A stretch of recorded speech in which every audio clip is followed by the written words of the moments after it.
Hello dear students, कैसे हो? क्या हाल चाल? You are welcome to my YouTube channel Rashid Anjum sir. हम लोगों ने 6 लेक्चर अभी तक कवर कर लिया है कोऑर्डिनेट ज्योमेट्री का, और ये 7वां लेक्चर है। आपको बोर्ड पे दिखाई दे रहा होगा कि आज एक नए से टॉपिक को शुरू कर रहे हैं, और वो कौन सा टॉपिक है? तो सेक्शन फार्मूला। अभी तक जो हम लोगों ने बातें किया वो किस टॉपिक पे बातें कर रहे थे? तो डिस्टेंस फार्मूला पे बात कर रहे थे। डिस्टेंस फार्मूला हम लोग दो पॉइंट के बीच में देख रहे थे कि क्या दूरियां होंगी, और उसी दूरी को, उसी डिस्टेंस को निकाल करके परेशान हो चुके थे, और हमारी 6 लेक्चर उसी में चली गई।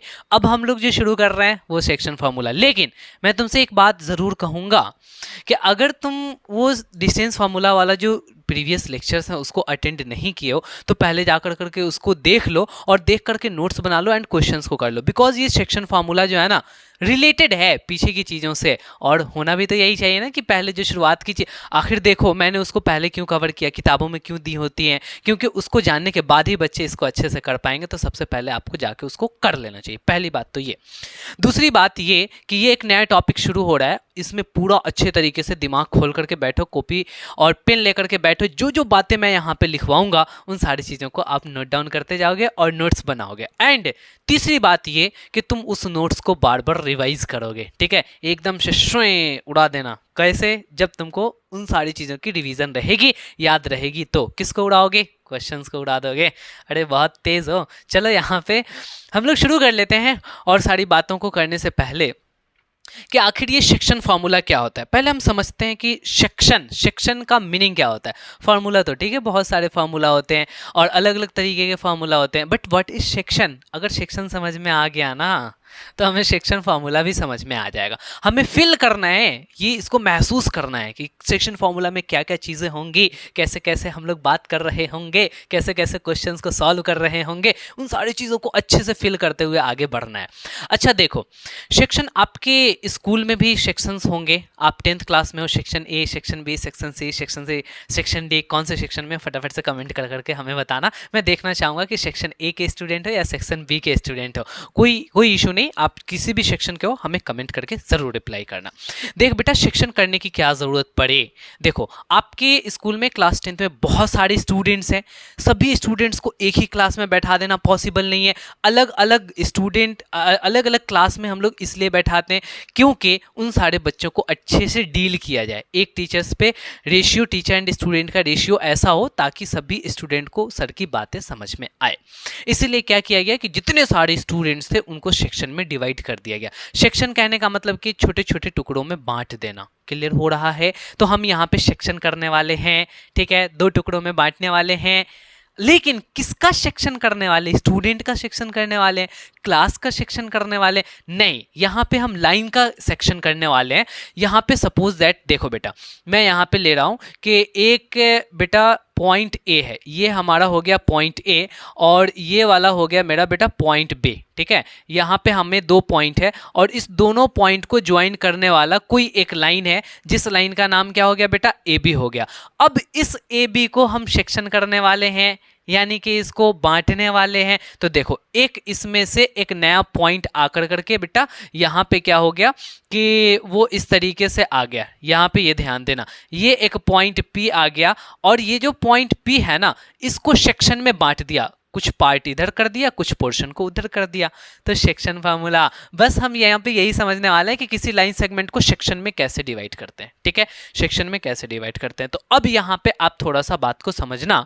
जो बातें मैं यहाँ पे लिखा हुआ हूँ कि the coordinates of the point P X Y which divides the line segment, जो लाइन सेगमेंट को डिवाइड करता है, joining A and B internally. यहां पे एक वर्ड है बेटा इंटरनली, इसको आप अंडरलाइन कर लेना। Internally in the ratio m:n are given y। तो सबसे पहले इसका जो फॉर्मूला होता है वो फॉर्मूला आप देख लो कि x कोऑर्डिनेट हो जाता है mx2 प्लस में nx1 और divided by m plus n होता है, और जो y कोऑर्डिनेट्स होते हैं बेटा वो होता है my2 प्लस में ny1 और divided by m plus n हो जाता है।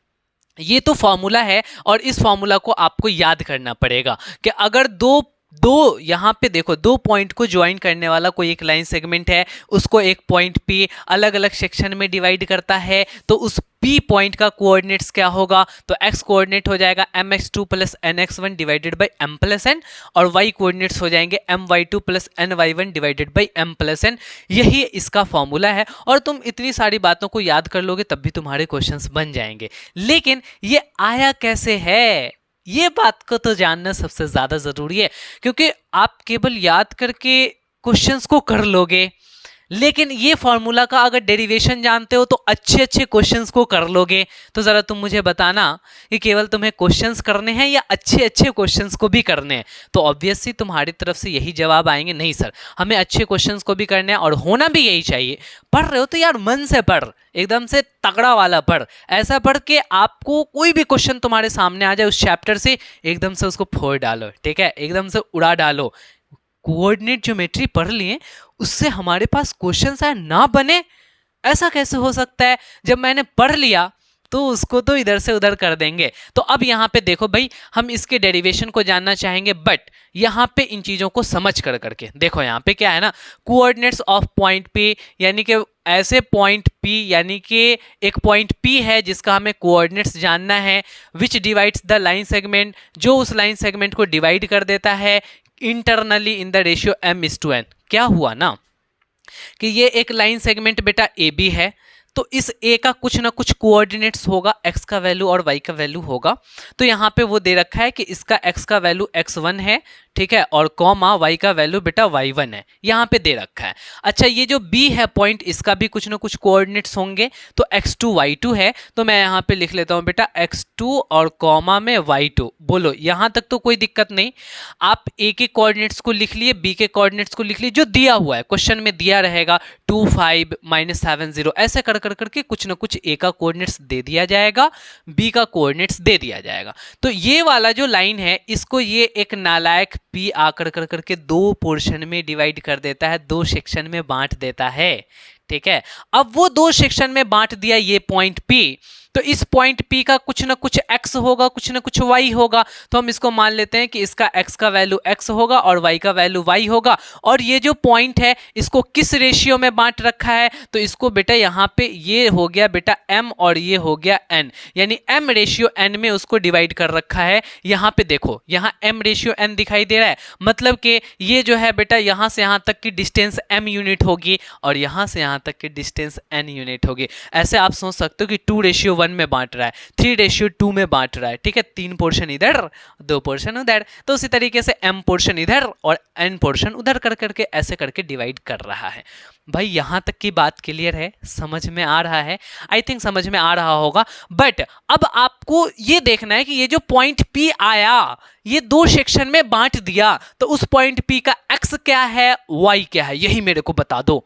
जो पॉइंट आया है, जिस पॉइंट की वजह से ये दो सेक्शन में हुआ है, वो पॉइंट का x क्या है, उस पॉइंट का y क्या है, यही तो मेरे को जानना है। तो उस पॉइंट का जो x है वो फॉर्मूला ये है बेटा, mx2 plus nx1 divided by m plus n कर देना, और उसी पॉइंट के जो y कोऑर्डिनेट्स हैं वो क्या हैं, तो my2 plus ny1 divided by m plus n कर देना। बोलो ये बात समझ में आया?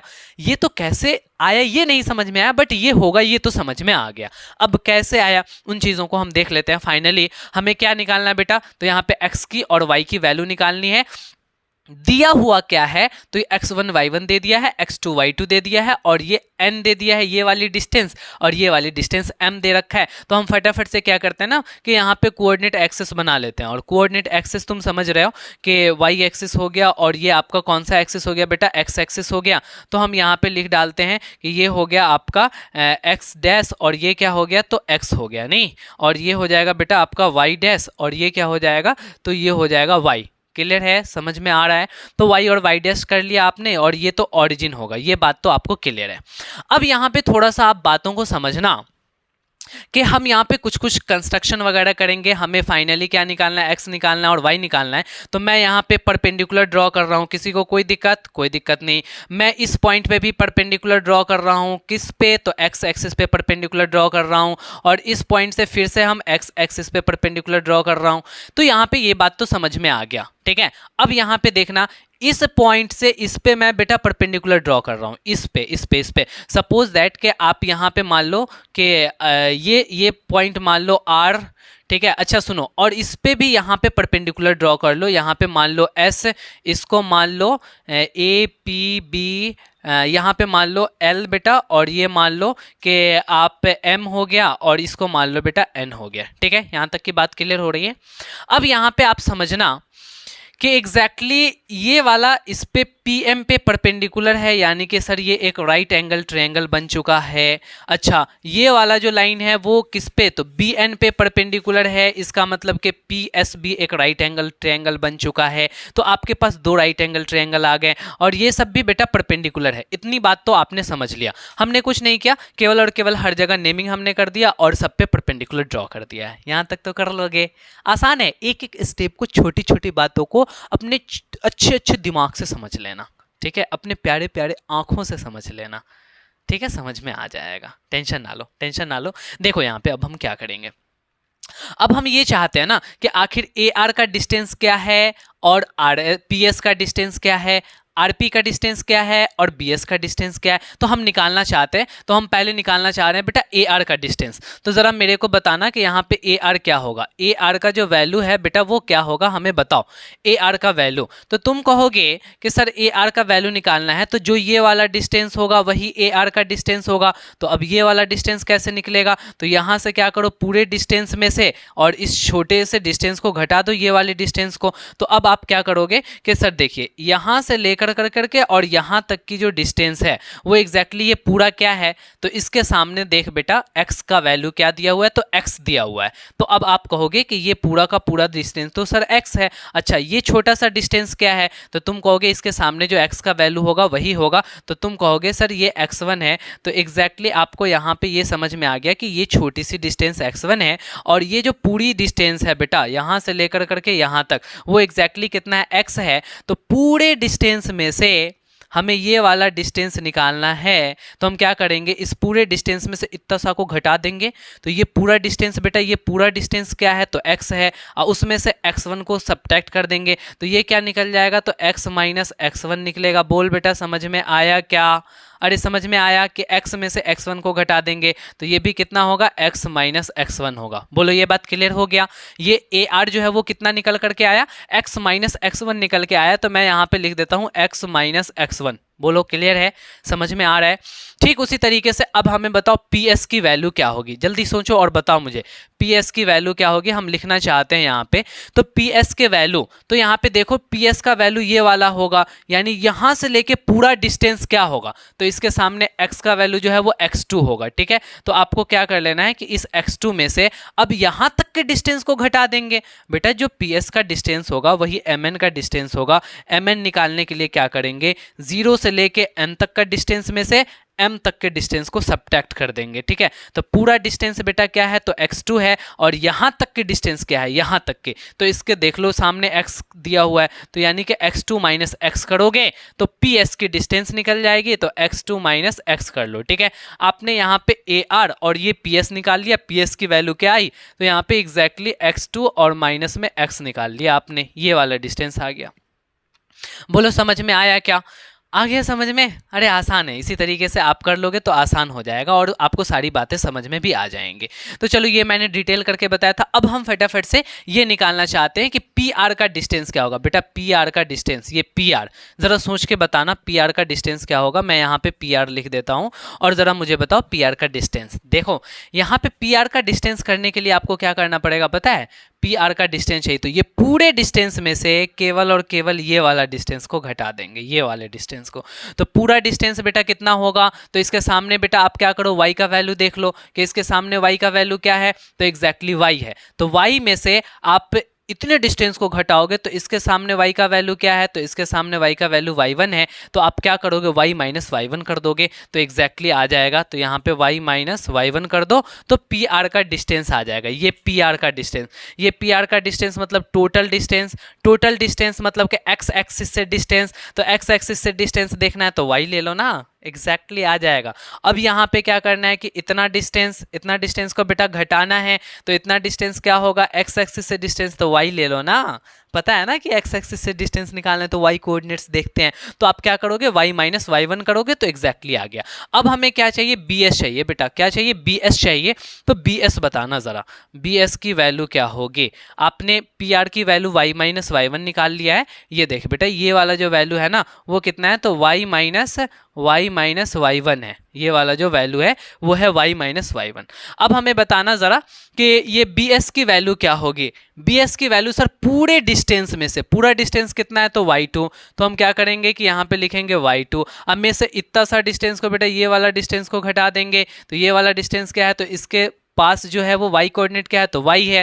बेटा ये जो डिस्टेंस होगा वही डिस्टेंस ये होगा ना, तो ये वाला डिस्टेंस कितना है, तो x एक्सिस से डिस्टेंस है तो y ले लेंगे, यानी इसका वैल्यू जो है वो y है। तो अब आप क्या करोगे कि वाई टू माइनस वाई कर लोगे, तो ये हो जाएगा वाई टू माइनस वाई। बोलो इतनी सी बात समझ में आया है कि नहीं। अगर इतना बात समझ में आ गया तो आगे की चीज़ बहुत आसान है, उसको भी तुम कर लोगे। क्लियर है, समझ में आ रहा है, तो जल्दी से hashtag Rashid Anjum sir comment करो ना भाई मेरे। अगर आपको समझ में आ रहा है तो जल्दी से हैशटैग राशिद अंजुम सर बेटा एकदम से कमेंट कर करके कमेंट में भर दो। और जो भी चीज़ आपको समझ में आ रही है वो सारी चीज़ें आप कमेंट में लिख सकते हैं। आपको कोई प्रॉब्लम है, कोई डाउट है किसी भी सेगमेंट में, तो वो आप हमें कमेंट कर करके बताइए, आपके प्रॉब्लम्स का, समस्या का समाधान किया जाएगा। ठीक है, और आप नए स्टूडेंट हैं तो आपसे एक रिक्वेस्ट होगा, बहुत ही प्यारा सा रिक्वेस्ट है। आप समझ रहे हो कि आपको बोलेंगे हम सब्सक्राइब करने के लिए, क्यों, क्योंकि आपको इतनी मेहनत से हम पढ़ा रहे हैं, तो सब्सक्राइब तो बनता है मेरे यार, तभी तो आपकी फैमिली बड़ी होगी, और बड़ी होकर कर करके आगे चल कर करके आपके लिए अच्छे अच्छे कंटेंट्स को लेकर के आएंगे। अभी देखो ये सारा मेहनत जब मैं अभी आपके लिए इतना कर सकता हूँ, और जब हमें मोटिवेशन मिलेगा तो सोचो आपके लिए और कितना करूँगा। ठीक है, बस जो भी है वो आपके लिए, आप हमारे प्रिय स्टूडेंट हैं, प्रिय छात्र एवं छात्राएं हैं, तो आप को थोड़ा सा सब्सक्राइब बनता है और अपने फ्रेंड के साथ शेयर भी बनता है। फ्रेंड के साथ शेयर कर लोगे ना, ठीक है, तो और मज़ा आ जाएगा। वीडियो को लाइक किए कि नहीं किए, लाइक नहीं किए क्या, इतनी सारी कहानी खत्म हो गई है, वीडियो को अभी तक लाइक नहीं किए, कर दो यार, पसंद तो आ ही रहा होगा, इतनी सारी चीज़ें हम डिटेल में पढ़ा रहे हैं। चलिए ठीक है, कोई नहीं, मिला तब भी ठीक, ना मिला तब भी ठीक, दोनों में खुश हैं हम, और हम तो आपके लिए काम करते रहेंगे। आप मेरे लिए करो या ना करो, कॉपरेट करो या ना करो, लेकिन तुम ऐसे बच्चे होगे कॉपरेट तो ज़रूर करोगे। ठीक है मेरे भाई, आगे हम लोग देख लेते हैं आगे की चीज़ों को। पहले थोड़ा सा हमें इरेज करना पड़ेगा, यहाँ पे इन चीज़ों को इरेज कर देते हैं।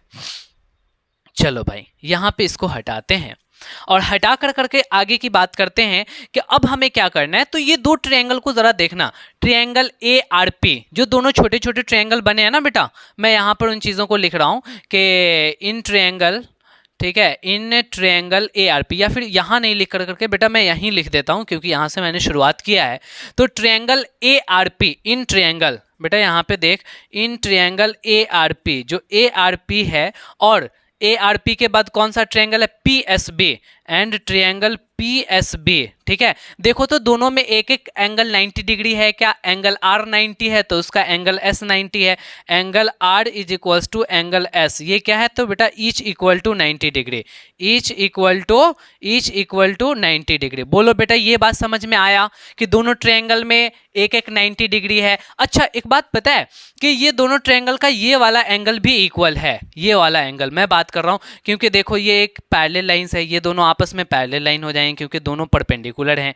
तो इसी लाइन पे दोनों परपेंडिकुलर हैं, तो ऑब्वियस सी बात है कि ये वाली लाइन और ये वाली लाइन पैरेलल हो जाएगी, और पैरेलल हो गई तो ये ट्रांसवर्सल कहलाएगी। यहाँ पे देखो ये ट्रांसवर्सल कहलाने लगी, और ट्रांसवर्सल जब कहला रही है तो ये दोनों कॉरस्पॉन्डिंग एंगल से इक्वल हो जाएंगे, तो ये वाली एंगल और ये वाली एंगल इक्वल हो जाएगी। और किस कंडीशन से, तो बेटा तुम यहाँ पे कह सकते हो कॉरस्पॉन्डिंग एंगल से इक्वल हो जाएंगे। तो अब यहाँ पे आप लिख डालो कि A P R, angle A P R is equals to angle, ये ए पी आर हो गया, और ये क्या हो गया बेटा, P B S, angle P B S, बेटा यहाँ पे पी बी एस लिखेंगे, एंगल पी बी एस। तो ए पी आर जो है एंगल पी बी एस के इक्वल हो गया, और जैसे ही ये इक्वल हुआ तो आप क्या यहाँ पे कंडीशन दोगे, तो कॉरस्पॉन्डिंग एंगल से होगा। तो हम यहाँ पे कॉरस्पॉन्डिंग एंगल बेटा इन शॉर्ट में लिख दिए हैं। ठीक है, कोई दिक्कत नहीं, कोई इशू नहीं, कोई घबराहट नहीं।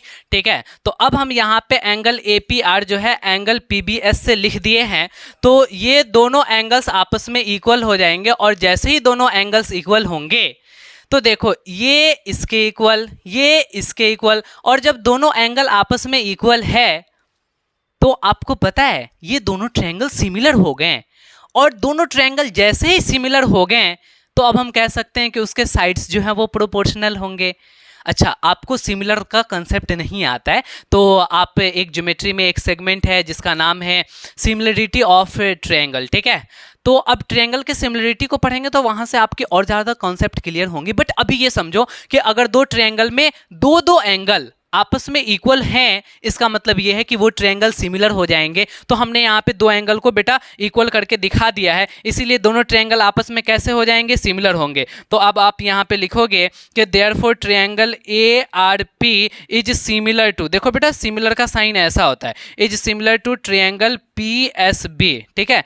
किससे हो गया बेटा, तो ए सिमिलरिटी से, ए सिमिलरिटी, सिमिलरिटी का मतलब ये हो गया, आप वहां पे कंडीशन पढ़ोगे देन आपको और ज़्यादा क्लियर हो जाएगा कि ए सिमिलरिटी से ये दोनों ट्रायंगल आपस में कैसे हो गए, तो सिमिलर हो गए। तो जैसे ही ये सिमिलर हो गए देन आप क्या कह सकते हो कि साइड्स आर प्रोपोर्शनल, देन आप क्या कहोगे बेटा, तो एग्जैक्टली जो उसके साइड्स हो जाएंगे वो आपके प्रोपोर्शनल हो जाएंगे। तो दोनों ट्रायंगल के साइड्स प्रोपोर्शनल हो गए, तो अब आप यहां पे लिख सकते हो कि therefore sides are proportional, sides are proportional. अब प्रोपोर्शनल का मतलब नहीं समझ में आता है, तो प्रोपोर्शनल का मतलब ये समझ लो कि इसके जो साइड्स का रेशियो होगा ना और इसके साइड का रेशियो दोनों इक्वल होगा। प्रोपोर्शनल साइड्स कहने का मतलब ये हुआ कि A R by P S जितना होगा उतना ही आपका R P by S B होगा, उतना ही आपका A P by P B होगा। क्लियर है, यानी उसके साइड्स के रेशियो इक्वल हो जाएंगे। तो समझो जैसे ही साइड्स प्रोपोर्शनल हो गया देन अब आप क्या कह सकते हो बेटा, तो एग्जैक्टली क्या कह सकते हो, यहाँ पे ध्यान देना, मैं आपको यहाँ पे बताने वाला हूँ। तो अब आप ये कह सकते हो कि इसका मतलब कि A P by P B, A P by P B, देख बेटा यहाँ पे मैं लिख रहा हूँ A P by P B जो है वो इक्वल हो जाएगा A P by P B, ये साइड का रेशियो हो गया। अच्छा इधर ले लो A R by P S, जब इसका ए आर लोगे तो उसका पी एस लेना पड़ेगा, तो यहाँ पे ए आर बाई में क्या कर लोगे, पी एस कर लोगे। अच्छा A R by P S हो गया, तो अब इसमें क्या ले लोगे, R P by S B ले लोगे, R P by S B ले लोगे। बेटा ये सारा चीज़, ये देखो ये मैं यहाँ से इधर से पोर्शन हटा देते हैं, वो कहानी ऊपर की थी बट ये वाला कहानी ऐसे कर कर कर करके अब ऐसे चलेगी। अब यहाँ पे देखो आपने क्यों ऐसा लिख पाया, किताबों में डिटेल नहीं होता, इतना सारा डिटेल तुम्हें नहीं बताया जाता किताबों में, डायरेक्ट बोल देगा कि ये दोनों ट्रायंगल जो है ना वो सिमिलर हैं, तो हम ऐसा लिख सकते हैं। भाई क्यों लिख सकते हैं, यहाँ पे देखो उसका कंडीशन मैंने बताया कि दो एंगल के यहाँ पे इक्वल होने की वजह से सिमिलर हुआ तो उसके साइड प्रोपोर्शनल होंगे। साइड प्रोपोर्शनल कहने का मतलब कि उसके साइड का रेशियो इक्वल, साइड का रेशियो इक्वल, साइड का रेशियो इक्वल, तीनों साइड्स के कॉरेस्पॉन्डिंग जो तीनों कॉरेस्पॉन्डिंग साइड्स के रेशियो हैं वो आपके एग्जैक्टली इक्वल होंगे। और ज़्यादा क्लियर होगा जब आप सिमिलरिटी पढ़ लोगे, मैं आपको ट्रायंगल पढ़ाऊंगा उसमें आपको बातें क्लियर होंगी, बट फिलहाल इतना जान लो। अब यहाँ पे देखो बेटा A P by P B कितना लिख सकते हो, ए पी का वैल्यू क्या है, तो ए पी का डिस्टेंस क्या है, तो बेटा एम है, तो यहाँ पे ऐसे कर कर करके लिख डालो एम, और पी बी क्या है, तो पी बी का वैल्यू एन है, तो यहाँ पे एम बाई एन हो जाएगा, ठीक है। ए आर का वैल्यू आपने ए आर का डिस्टेंस निकाल लिया है, क्या है, तो x माइनस x1 है, और डिवाइड में PS का डिस्टेंस क्या है, तो x2 माइनस x है, ठीक है। यहाँ RP का डिस्टेंस क्या है बेटा, RP PR both are same, तो यहाँ पे y माइनस y1 है, और BS का डिस्टेंस क्या है बेटा, यहाँ पे S लिख दिया है, ऐसा कैसा काम चलेगा, यहाँ पे BS लिखना पड़ेगा, ठीक है, या SB लिखना पड़ेगा। तो एग्जैक्टली SB का जो डिस्टेंस है वो कितना है, तो y2 माइनस y है, तो y2 माइनस y है, ठीक है। तो अब हम इस तरीके से कर कर करके आगे बढ़ेंगे। अब आप देखो कि m बाई एन के बराबर ये भी है, m बाई एन के बराबर ये भी है, तो क्या हम ऐसे करके अलग अलग लिख सकते हैं कि हाँ, एक बार जो है वो देखो यहाँ पे अब हम लेकर करके चले आते हैं, हालांकि की जगह की थोड़ी सी कमी है। यहाँ पे देखो m बाई एन को एक बार हम किसके बराबर कर देते हैं, तो इसके बराबर कर देते हैं, किसके, तो x माइनस x1 बाई में x2 माइनस x, एक बार मैंने इसको इसके बराबर कर दिया, फिर मैं इसी को इसी के बराबर कर सकता हूँ, एंड यहाँ पे देख बेटा एंड लिख रहा हूँ, फिर m बाई एन किसके बराबर हो जाएगा, तो m बाई एन किसके बराबर होगा, तो इसके बराबर होगा, तो y माइनस y1 और डिवाइड में क्या लिख देंगे, तो y2 माइनस y1 लिख देंगे। बोलो ये बात क्लियर है क्या, ये दोनों कंडीशन लिखी जा सकती हैं, बिल्कुल लिखी जा सकती है। तो चलो इसी को लेकर के हम लोग आगे बढ़ते हैं और सॉल्व कर लेते हैं। इसको सॉल्व करेंगे, क्रॉस मल्टीप्लाई करो, m को इन सभी से मल्टीप्लाई करो बेटा, तो क्या लिखोगे mx2 और प्लस माइनस माइनस, और ये क्या हो जाएगा बेटा mx हो जाएगा, और इक्वल्स में इसको भी क्रॉस मल्टीप्लाई कर लो तो क्या होगा nx और प्लस माइनस माइनस और nx1 हो जाएगा जब आप मल्टीप्लाई करोगे। तो ये बात क्लियर हो गया क्या? चलो इसको लेकर के आगे बढ़ते हैं और यहाँ पे x का वैल्यू निकाल लेते हैं। तो यहाँ पे आप क्या करो ना कि x निकालना है, तो x वाले को एक तरफ कर दो और जो बाकी बच गया उसको एक तरफ कर दो। तो यहाँ पे हम mx2 रहने देते हैं और माइनस है तो यहाँ पे प्लस में nx1 को इधर ले आते हैं, तो इधर तो पहले से nx है और ये माइनस mx इधर जा करके प्लस mx बनेगा। आगे बढ़ो तो यहाँ पे देखो बेटा mx2 प्लस में nx1 और डिवाइडेड बाई, अच्छा अभी डिवाइड नहीं डालो, अभी डिवाइड नहीं डालो, यहाँ पे दोनों में कॉमन x निकाल लो। तो जब आपने x कॉमन निकाल लिया तो क्या बचा n प्लस m बचा, तो n प्लस m या m प्लस n लिखो, कोई दिक्कत वाली बात नहीं है। तो ये क्या हो जाएगा mx2 प्लस में nx1 और डिवाइड में क्या हो जाएगा बेटा, तो ये m प्लस n डिवाइड में आ जाएगा, तो m प्लस n कर लो। तो क्या चीज़ की वैल्यू निकल गई, तो x की वैल्यू निकल गई। चलो आपने मचा दिया धमाल, ठीक है।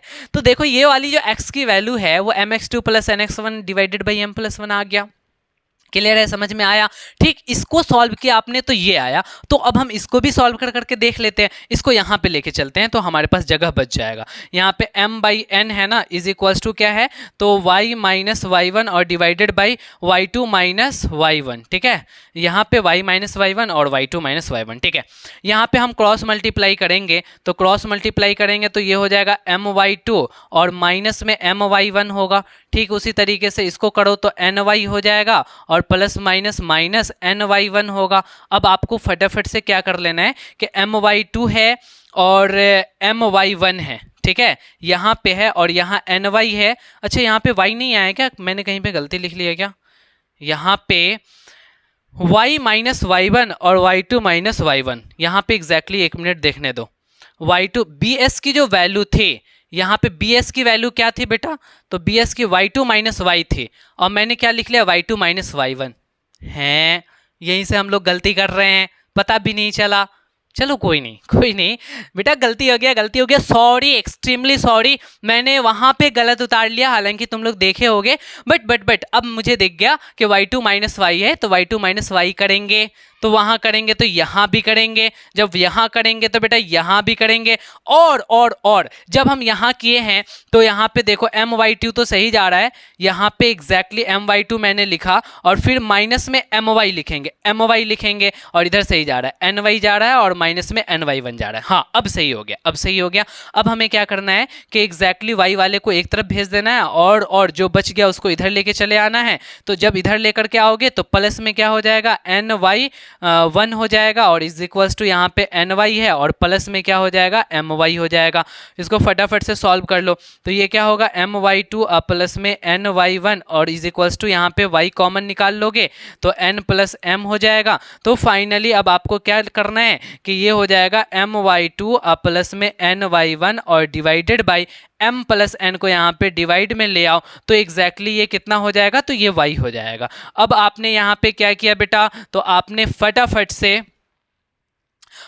से आपने यहाँ पे सॉल्व कर लिया कि y की जो वैल्यू है, y की जो कोऑर्डिनेट्स है वो एग्जैक्टली कितना आ गया, तो my2 प्लस ny1 और बाई में m प्लस n। बोलो यहाँ तक की बात क्लियर है, यहाँ तक की बात आपको दिख रहा है? चलो अच्छी बात है, आपको दिखना भी चाहिए, सारी चीज़ समझ में आना भी चाहिए। और वही वैल्यू जो है वो यहाँ पे आ गया my2 plus ny1 divided by m plus n। बोलो समझ में आई बात, क्लियर है, सारी बातें समझ में आ रही है? तो बहुत आसान है। हमने क्या किया ना, कुछ नहीं, बस एक बार फटाफट से इसको रिकॉल करते हैं। हमने ये किया है कि बस इस पॉइंट को मैंने परपेंडिकुलर ड्रॉ किया, दो ट्रायंगल बनाया, दोनों ट्रायंगल को मैंने सिमिलर किया। सिमिलर किससे कर दिया, ए से कर दिया, ठीक है। सिमिलर होने के बाद इसके साइड्स प्रोपोर्शनल थे, तो साइड प्रोपोर्शनल थे तो बस मैंने दो यहाँ पे पोर्शन बनाया, प्रोपोर्शनल किया और उसके बाद दोनों को अलग अलग यहाँ पे सॉल्व किया तो हमें वैल्यू निकल कर करके आ चुकी है। बोलिए बच्चों, समझ में आ गया क्या? अगर इतनी बात आपको समझ में आ गई है तो जल्दी से कमेंट करके बताओ ना, यस सर, क्लियर सर।